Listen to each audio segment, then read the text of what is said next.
तो भाई डेली की तरह सुबह सुबह आलस करके फाइनली मैं उठ गई। एंड सुबह उठ के सबसे पहले मैं चाय बनाती हूँ।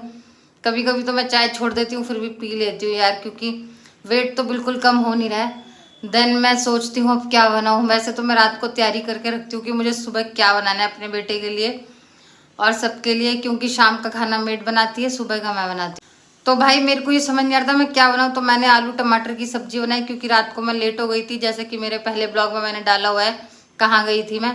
एंड देन जब मैं ऑफिस जाने लगी तो मेरा बेटा सो रहा था आज तो, लेकिन वो उठ गया था मेरे जाने से पहले, बट किसी तरह हैंडल किया हस्बैंड ने और मैं निकल गई ऑफिस के लिए। इतनी गर्मी थी बाहर और एक तो मैं लेट हो गई थी, इतने पसीने आ रहे थे मेरे मुंह पे। एंड देन इतनी गर्मी के साथ साथ साथ साथ साथ मैं ऑफिस पहुंच गई। वहां जाके मेरा डेली रूटीन वही शीशा देखना, उसके बाद वापस शाम को हस्बैंड लेने आ गए ऑफिस से। तो मीशो से मेरा कुरियर आया था जो कि मैं भूल गई थी, वो लिया मैंने।